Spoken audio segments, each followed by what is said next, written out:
calling it night now. My whole bed might send it a timeout. Sipping this pint now. What's going on, guys? Double C on my tree. Never come home.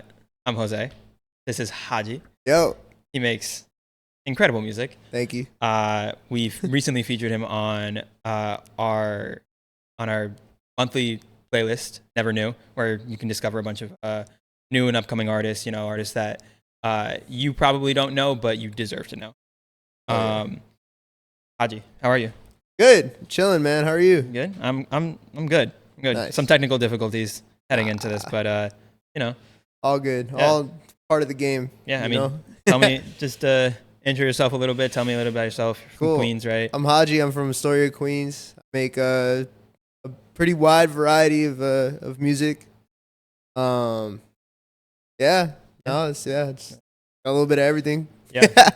I mean, if we focus in a little bit more on the song that Hadji that we used for Hadji on the playlist called "Tricky."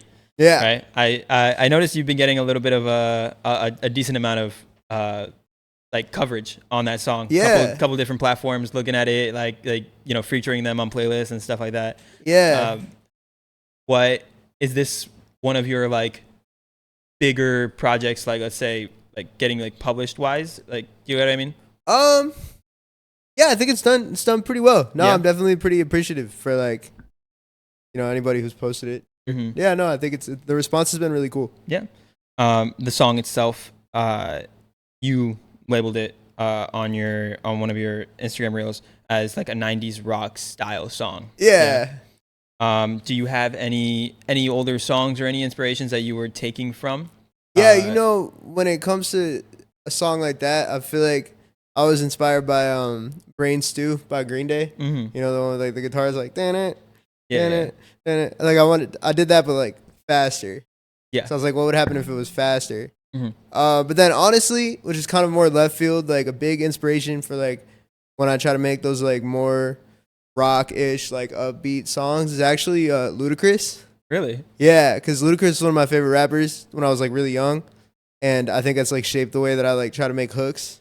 Yeah. Sometimes, because I feel like he's low key one of the most like influential when Yeah. it comes to like punchlines, like super like in your face, like very like animated. You know, that was the vibe that I really wanted to bring that and combine that with like the more like, you know, 90s like Mm-hmm.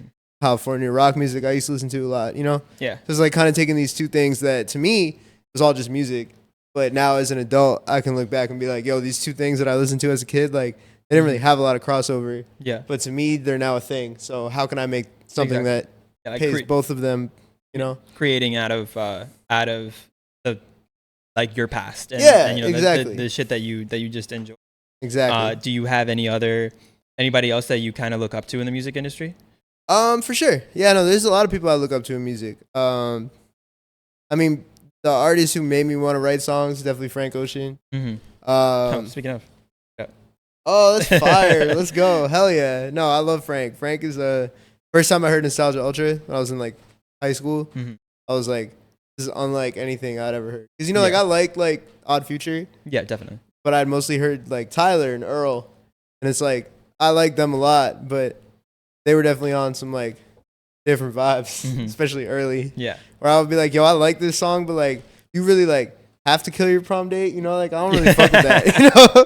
So like, Frank took like the weirdo part that I liked, but made it more like, you know, like sentimental and thoughtful. And like the stuff that he would write about was like stuff that interested me. And I would be like, damn, I didn't know that this is what like songwriting could be all about. And I feel like that's what made me want to be an artist.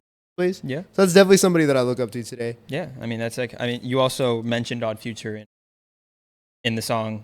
Oh yeah. Yeah. Yeah, And I guess I did, yeah. it's pretty interesting. Pretty interesting that you bring it back into that. Yeah. But that's funny. yeah, right.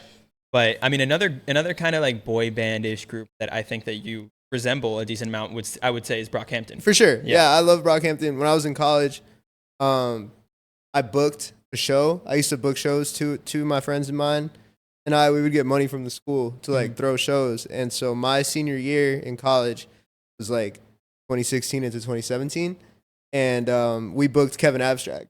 Really? Yeah, so we booked Kevin Abstract, and it was just really cool getting to like see everything in person because it was before Saturation.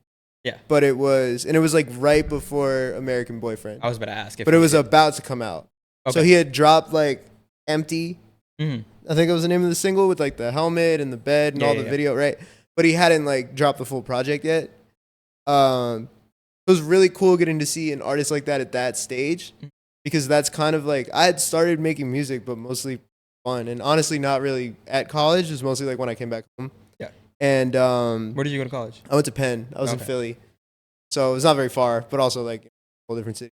And I was like, damn, I kind of want to do this, you know? And it's like he was there, like Romil was there, like, and you just saw these dudes like figuring out music in real time. And there were a couple other artists we booked that were like that around the same time, and so it was definitely a really influential period for me. I used to find a lot of music on like the internet, including Kevin. So he was a big artist for me back then. I mean, Rockhampton, incredible group. Yeah, very, awesome. very, very influential people. Super awesome. And it's interesting to me that, you know, they obviously have a really wide range of styles. Yeah. Right. I mean, there's so many of them that they could, you know, you have a lot of brain power going into like for sure into these songs for sure. But you do a similar thing as just one person. Yeah. Right. And I was wondering, do you feel like there's any specific sound or style that you find yourself kind of like leaning more towards and that you're a little bit more interested in making? So right now, I've definitely leaned towards the more like upbeat, rock-ish kind of punk stuff. Like Tricky is a good example. I have a song coming out this month on the 28th called Showtime. Mm-hmm. It's also kind of in that bag. It's a little bit more like synthier, but it's got a similar energy. And then I'm going to be dropping a song in September with another artist that is more... It's like I'm rapping on it, but it's still, the production is still in that same world. And so I feel like with this project that I'm dropping this year, got Tricky on it. I tried to be more like it still varies in genre a lot, but I tried to have more of a cohesive unit surrounding it. And then that hasn't stopped me from making stuff that sounds different from it. I've just decided to take all that kind of stuff and put it into different projects so that things can be more cohesive in a listening experience. Yeah. I think it just gives everything a chance to breathe. Exactly. Yeah. Because my old projects, like, and I love them for it, like, I would just smash a bunch of different things together. And it's like sometimes even in the same song. Yeah. And it's like that can be cool, but I think the way I've been inspired to create now is to let you build little worlds. You allow yourself to go a little bit deeper into each of them. Mm-hmm. So you don't have to put them away and be like, oh, I'm just going to make this kind of music now. But instead it's like, how do I like show off this side of my sound in a more coherent way? So that's something I've been working on a lot this year. Yeah. I mean, it shows. Like there's a lot of projects that I feel like are more cohesive. Mm-hmm. And then there's projects that are not necessarily worse, but they're just kind of a collection of songs. Like, where, for sure. Where when you listen through a project, like for example, if you listen through Igor, right, it's its own experience to listen to the album front to back. Definitely. And all the songs individually are good. But if you listen to like SOS by SZA, it feels like the songs are still phenomenal, right? And the project is still amazing. It's a good example. It's just it's just, you know, not they're just individual songs. I don't think you live can within be each other. I don't think you can be cohesive with 20 songs anyway. Yeah. Unless you're like the Ramones and all your songs are like under 2-minute punk rock songs. Change the order of the 3 chords that you're playing. It's like pretty hard to be cohesive for 20 songs and have it be entertaining. Yeah. So I think SZA did a good job of like as cohesive, just kind of having like the. Exactly. Also as her. Oh yeah. But the F2F is so good. Yeah, it's a banger. It's cool. Like, I think it's my favorite song on that project. Yeah, I'm not mad at that. I'm not mad at that. Yeah. I mean, when you were announcing Tricky to come out in the first place, you showed a clip from an audio file from 2021. Yeah, it would have been late 2021. Yeah, it was like December. Is there a particular reason why that song was kind of on the back burner for? Yeah. I mean, there were a couple, but I would say the main reason was that I was making a bunch of different stuff, and I had 2 songs that fit in that world, and I was just creating without thinking about what the projects were going to look like. And when it came time for me to want to drop something, I was like, oh man, I have like 12 songs that sound like this. I've got 2 songs that sound like Tricky and Goofy, my other song. Same year. Yeah. Or I guess it came out in like May 2022. But I had made it in like April. It was, and with the same people that I made Tricky with. So it was like kind of like from that same world. And so I dropped Goofy, but then when it came time for me to think about a project, I realized that nothing else I had really sounded like that except for Tricky. But I had all these other songs that I loved that felt like a full project that was ready.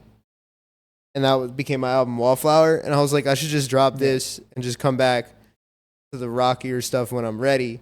And it just so happened when I finished Wallflower, I had kind of just started to make a couple songs that month. In August 2023, when I dropped it, I had like just made a couple more songs that are going to be on the album that's coming out this year that has Tricky and also Goofy on it, even though it's old.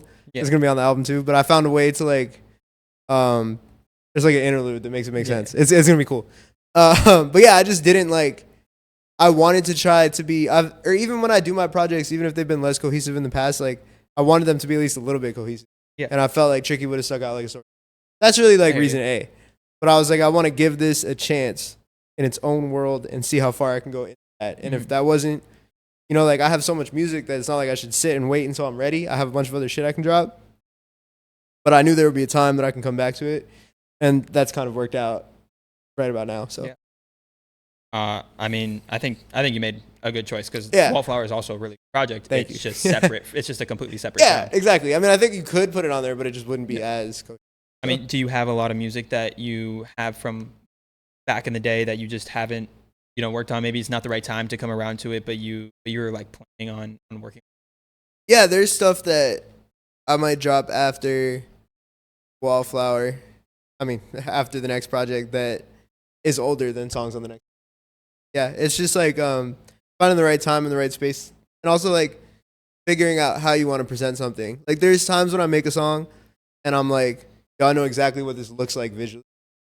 And then there's times where I make a song and I have no idea. Yeah. And then later, I'm like, oh my God, that's what it looks like. And then I have the resources to do that. Because honestly, like visuals in like my genre of music, like the whole thing.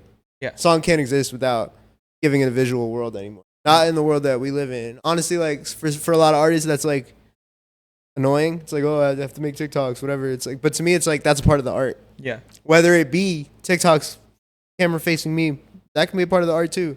Or it's like, you know, more like film type approaches to things. I also saw on your YouTube channel you have a lot of visualizers where you're just kind of chopping up a couple like a little footage, some maybe like lyrics like on the screen itself. Yeah. And like that is like sort of catering towards the same thing where you're trying to push a visual agenda with your music. Yeah, I didn't know how to do that until I'd already like released those songs. Mm-hmm. And I was like, damn, like it would be nice to have a visualizer. So I took a bunch of TikToks that I did that were like more high quality than like the average TikTok, and I was like, cool, can I like make a visualizer out of this? So I learned a lot about making videos during that, because that was right around when I had started my YouTube channel, like where I talk about music. And so I was just learning like Premiere. It was a good learning experience because one of the music videos I did this year, I edited myself. The next video I also edited myself, shot myself with some of my friends. And so it's like I've been getting more control in that part of my world. And so it just took learning how to do it, because I came into this wanting to make music. I didn't even know how to make music, let alone make videos, you know? Yeah. So it's been an experience, but it's been a lot of fun. Yeah, definitely. I mean, I think you're right. Like music now comes with. It has to come with it. Even to the point where when you open up Spotify and when you play a song, a video starts playing instead of the album cover, like a lot of the time. You know what I mean? A lot of the time. There's an art to that for sure. But I mean, to like kind of segue into music videos. Yeah. The Tricky video is insane. Thank you. Yeah. Shout out to Alex from Dumb Days. Dumb Days is GOAT. This is the second video we did together. And I knew with that song, like it kind of had to be something animated, something kind of video gamey. And we used the Californication video, the Red Hot Chili Peppers video, as like a good reference because they kind of did something similar, but like 25 years ago. But it's like they did it a really long time ago, but also had a way bigger budget. Yeah. 100%. So it's interesting to see the comparison. Yeah. Like, 'cause we have way better technology, Yeah. but way less resources at the same time in a way. So it came out in its own way, but I'm really happy with how it came out. Alex is the man. I'd love to do more videos with him. I'm sure we will in the future. Yeah. But yeah, he really smoked that idea. Honestly. No, it was like, it. Yeah. I was like, going through and watching the the music video. It was impressive to see like that level of quality being able to be done just kind of like even if it's just for a music video. Yeah. Well, what's crazy is like he was like, "Yo, I'll give you like a minute visualizer."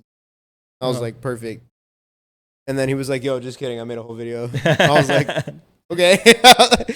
Like shit. Yeah, it looks phenomenal. Yeah, thank you. You did a fantastic job. Shout out to Dumb Days. Yeah, he's the goat. Do you feel like you have a set creative like process when it comes to making these videos? Do you plan out like the framings of it or like just your music videos in general? I'm getting more and more like specific and detailed when I treatments for videos. I didn't know how to do that. I would go in and I would, paying this videographer, here's my idea. Then I would expect them to just do everything. And then it was through a more collaborative process that I've realized that that's not the best way to create a video. And so I've learned a lot from getting to work with a lot of great videographers in the past. Like everybody has different things in their I can make that a part of mine. So one videographer I work with, Dylan, who's awesome. Shout out Dylan. Yeah, he did the "You're So Cool" video. Okay. He actually like storyboards the videos, the treatments, and draws little pictures of every shot, which I think is super sick. I don't do that, but I should. It's cool. But otherwise, I just usually do like a Google Doc and all. And then each time I go out and shoot a video, I obviously forget something or I fuck something up. Yeah. And then I learn how to be more. Yeah. I mean, do you think that anything that you've learned from other creatives, do you think you bring that back into your music landscape and bring those processes into your however you decide making music is the best way to make it? What do you mean? Like that was a really confusing question. No, it's all good. Like the things that you learn when you see like you said, you go out, you record a video, you're like, I forgot this, I fucked this up, right? And you see like the thoroughness, you see like the process. Is there anything that you usually like that you have picked up from there where you're like, hey, I should be doing something like this for my music? I should be, like for example, a storyboard. Like, is there something along those lines where you're like, oh, maybe I should be doing this in the studio? Yeah. For sure. Yeah, I learned from a lot of the artists that I've worked with. Trying to think of a good example of like organizational things. I've definitely one producer I work with, Mike. Shout out to Mike. Mike's produced, honestly, it's too many songs for me to name individually, but very organized in Ableton. So he's kind of one of the first I really worked with too. So getting to watch him, I've picked up a ton tricks from him. Rome, low effort. Goat. Another childhood friend of mine that I make music with. Yeah. He's also genius. So I learned a lot of shit from watching him on Ableton. Although sometimes he does it so fast that I can't really tell what he did. And then I've definitely learned in the studio from other artists, certain vocal techniques too. Yeah. I mean, yeah, I think a lot about the creative process, learning from other people. There's so many people that do so many things in so many different that it would be naive, it'd be ignorant to just kind of stick to the way that you do things, just because that's the way that you do. Definitely. And you watch yourself grow and develop as an artist, as a person, when you learn from these people. For sure. When it comes to what's it called, to live performances, do you have what is your relationship like with live? I mean, I love performing. Performing's a lot of fun. Playing shows. When I first started making music, 2017, 18, I was in New York playing. And then after the pandemic, I've gotten more intentional with it. I would say I just try to play around releases and play around. Always trying to make it an event, make it something. I love being on stage. Been feel like because I grew up listening to a lot of rap and like watching a lot of rappers perform and like going to a lot of shows. I've like learned a lot from watching them. I feel like J. Cole is a great performer. I feel like people hate on his music, whatever. No matter what you feel about J. Cole's music, watch him perform. Incredible performer. I think I've seen him live 6 or 7 times. Yeah, me too. Something like that. Yeah, awesome performer. One of the best. Really one of the best. So I would say, and I feel like he learned it from Jay-Z, which I feel like he's been vocal about. So if you watch Jay-Z performances, it's the same thing. Yeah. I feel like rappers have to like, because they're not like holding an instrument a lot, they have to learn what to do with themselves. And like, so if you make a really like lit, jump around kind of music like Travis Scott lane, like you have to learn how to basically be like an athlete on top of being a performer. And then if you make music that's more lyrical, it's like you kind of have to be an interesting person on stage, like banter, you know, like one thing that I definitely learned from my old managers, because they did a lot of like road tour stuff, is like really script out everything, even if you don't follow it. Like know exactly at which point in the set you're going to stop, you're going to talk, and then know when you're going to go again. Because even if you think that's corny or it's like too robotic, it's like you don't have to actually follow it. You just know that you're going to do it. Yeah. Because otherwise you might like 5 seconds for you. It doesn't feel very long up there. It feels like a fucking long time in the crowd, you know? Yeah. So it's just like knowing how to balance that. Yeah, but I love performing. Performing is great. I'm always looking for more opportunities to do it. Yeah.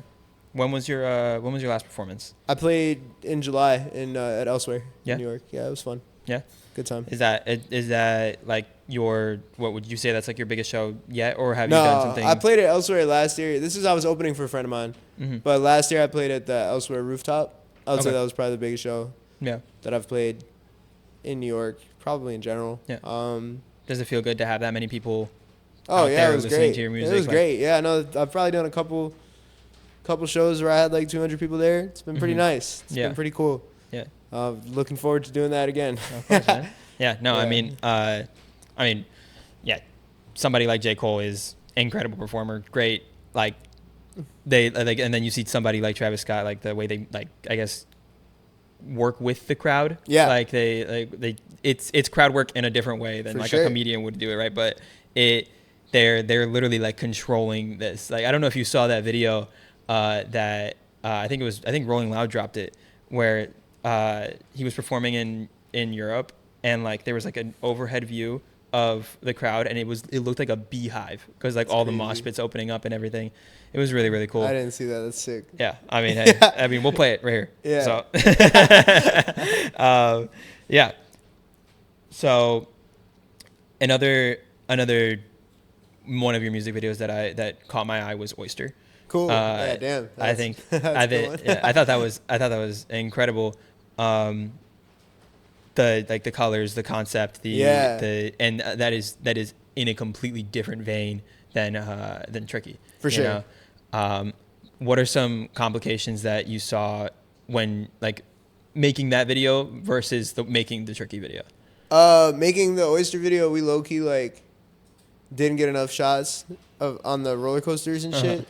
So we had to go to a second fair that's not Coney Island. So when you watch that video and you're like, oh, he's in Coney Island the whole time, I'm like low-key not. I don't know if people can tell. I mean, you have to really be like a New Yorker to like be like, that's not, to know what Coney Island is first and then be like, that's not Coney Island for like some of the shots. I would say that was probably the biggest one. But also just like walking through an amusement park with a camera is not the easiest thing to do. Definitely. So just like learning how to, get away with that. It's definitely an experience. It's also just like being comfortable in public with a camera. Like, that is really difficult. Shout out to Keith, though. He did a great job with that video. Yeah. He's the man. Yeah. Shout out Keith. Yeah. But yeah, I mean, you've gone through a lot of different hairstyles. Yeah. In your time of making music. Yeah. Do you feel like these are kind of like representative of like different eras? Or like different aspects of your musical career? They definitely were at a certain point. So like when I bleached my hair like 3 days before the pandemic, which like I was like, oh, I'm gonna be outside. It's gonna be crazy. Nope. Just like sat in my room with like bleached hair. But then that was kind of like the purgatory era. Was like when I was bleaching my hair, and coloring it something different for a lot of the videos. So it would kind of change back and forth between. Also like I didn't have a barber for most of 2020, so it was just figuring out what that was gonna look like. But yeah, it was a lot of stuff like that. And then I would say right around the Wallflower era, right? I'm trying to think. I feel like I had normal hair for most of the Wallflower era. That was kind of like, maybe not when I shot the cover, but after that, I had just kind of like, got tired of bleaching my hair every day. Yeah. So I started just rocking the normal hair. And then you have the green that you went for, right? Yeah, for a while. yeah. I did the green for like, was it the lukewarm video? We did that on purpose because we wanted it to fuck with the green screen. Oh, yeah? Yeah. Because we wanted to do like a Kodak Black ZZ kind of thing where it's like you see the video as it's going on. And so I was like, it would be funny if I dyed my hair green in front of the green screen and see if it would get caught. Mm-hmm. It didn't really, but it was worth a shot. Yeah. It was the wrong color green. Oh, okay. But it was close enough. Yeah, but then I saw you ended up using that in the like when you were working with Aaron's house. Oh yeah, I think I just had. I feel like when we shot that video, that was like February 2021, which was right around when we shot the video for Lukewarm, which is the song where I did the green thing. Yeah, So yeah, it ended up working out. But yeah, man. I mean, hey, it's cool to see, you know, you go through these phases and see like your music develop and change as you progress, as you know, like looking different every time you That's definitely been something I would keep in mind with projects for sure. Yeah. And all right, how much more time do we have? 27 minutes in. We're 27 minutes in. All right, we won't shoot for too much longer. We'll chat a little bit more. Cool. But I want to play a little game with you. All right, let's do it. Let's do it. So we've done this a little bit. We've done this on like road trips and stuff before, but just higher or lower Spotify monthly listeners. I'm gonna give you two artists. You're gonna tell me which one of these artists you think has higher monthly listeners currently. Let's do it. Right. This is August 2024. First one, Kanye West or Travis Scott? Travis Scott. Travis Scott? Yeah. Yeah, Travis Scott. Yeah. What? I'm surprised because Kanye like just dropped Vultures too. I mean, like I wasn't. Listen, I'm not here to. I mean, wasn't that good, but he did drop it. We're gonna talk about it. He did drop it. I'm sure he did, bro. Yeah. I'm sure he did. Did he?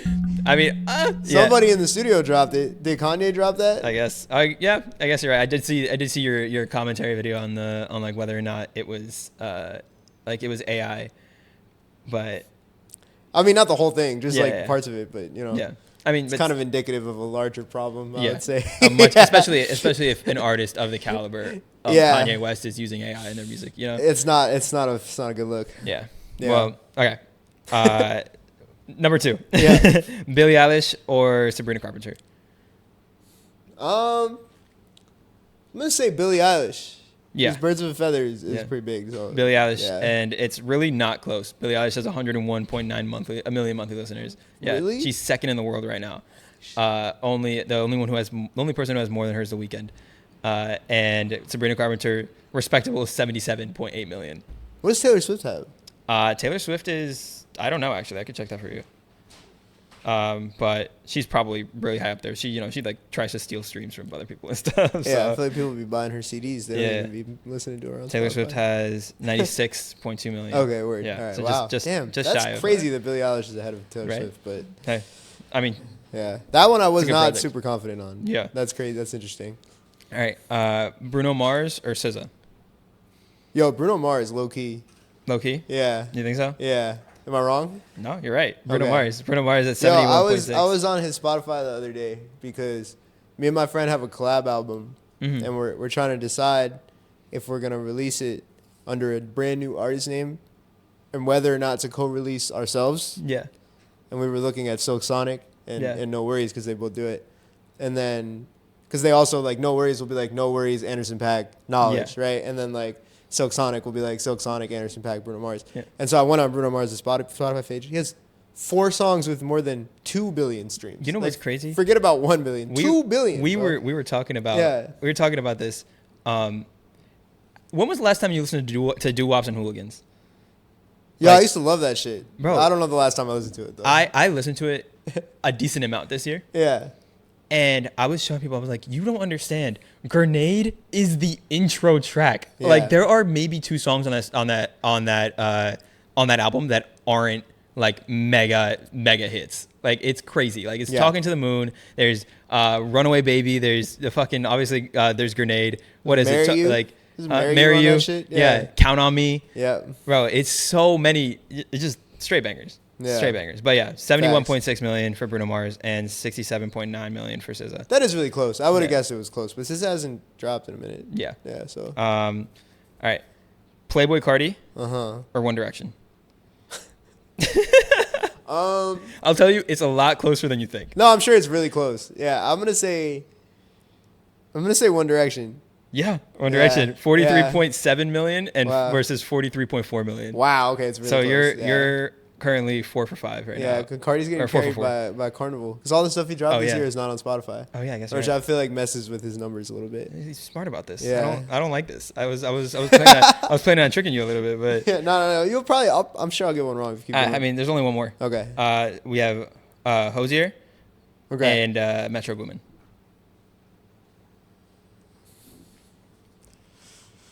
It's also pretty close. I'm gonna say Osier. I'm sorry, man. Ah, there you go. So close to the clean Yeah. sweep. Yeah. 53.5 million for Hosier Okay. and 55 Okay, word. million for Metro. Yeah, I went with the Devil's Advocate one, but Yeah. yeah, I'm not gonna lie. I was like such a random artist to pick, Hosier. You Yeah. know, I was like, it's got to be the But answer. they're so close to each other, Yeah. bro. Like especially because he just dropped the album. I don't know what it's called, but Oh, I I'm didn't know gonna that. take My- my whiskey. Yeah, I mean you probably sing better. That's than me. Hosier? Yeah. Oh wow, I didn't even know that. That makes sense. Yeah, though. yeah. He dropped the whole album, bro.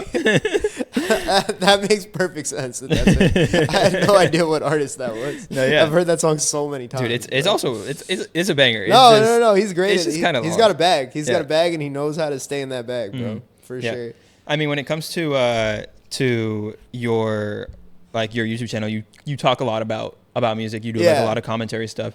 Is Yeah. that an avenue that you plan on expanding on more? For sure. It's a lot of fun. I didn't know what to expect. I was like, last summer I was bored. So I work as a substitute teacher, right? That's like my day job, pays my bills. Nice. And I used to be a full-time high school teacher. And so ever since I took music seriously, like I've been doing that just, off rip as like a day job. And so I always have the summers off. So my project last summer was like, I like YouTube. I watch a lot of YouTube videos. Like I'm from the era where YouTube was like Shane Dawson and like Jake Paul. Yeah. So I wasn't like dying to make YouTube videos. Yeah. I just didn't really see my lane in that world. But when I started seeing people like Hive Mind, like Dev I Lemons, love Hive Gavin Mind. Bell, like people like that, and I was like, damn, this is cool. Like Yeah. I was like, I want to make videos like this because I spent so much time watching them, and so I started 2 channels. One was music and one was not music. And I would post a video a week on each of them, Mhm. which was like, it was a lot for That's a like 2 lot of months. work, bro. Yeah. And once one of my videos kind of hit the algorithm on the music one, I was like, I'm just going to focus on that. Mhm. Which was kind of like, if the other one hit first, I would have focused on that. Yeah. I just was trying to build something out and see where I can take it. So it hasn't even been a year yet. It's been a lot of fun. I've met cool people through it. Mhm. Like I've gotten work opportunities through it. I'm definitely going to keep doing it. It's been so much fun. Yeah. I've learned a lot about like the actual art of making them. I want to expand in that world too. Like I'm gonna take it piece by piece, but I want to talk about more than just music eventually. Mhm. But I'm figuring out the right way to do that. Yeah, of So course. I It mean, ties into making my own music videos too. At a certain Definitely. point, like those 2 things are gonna converge. Yeah. I don't know how, but they I will. mean, they definitely will. Especially, like just like growth on either platform, bro. Like, Yeah. it's good to see your work, get recognized and, Yeah. and appreciated. It's been great. It's been a lot of fun, and it's just something that I was doing a lot of, like having conversations about music. And I was like, damn, well, if I just turned the camera on, talked about this, people might want to hear it, Yeah. And the one thing that's different about it that I like is like I've been putting out music for so long that I feel like I know too much about like monthly listeners and shit. Yeah. No, yeah, But I mean, you fucking nailed it. So. And it takes it's an active process to like unlearn a lot of that and just go make stuff, Yeah. right? With the YouTube stuff, I don't know anything about how YouTube works. Genuinely, I'm learning, but not intentionally. It's just happening as I put videos out. I'm not like, this kind of thumbnail would do better. Like, oh, you know, look at the retention on this video. Like, I don't give a fuck. I just post the video. Yeah. So the fact that it's doing well is great, but it's like it's restored some of the fun and creation, which like I still have with music. Don't get me wrong, but it's like it becomes more of like a, you know, it puts pressure on you in music to like make money if that's like the thing you're doing, and like YouTube makes money. Yeah. Like at my level already makes a decent amount of money. Yeah. And I'm like, damn, if I can just make money off that, then I can really just put out whatever I want.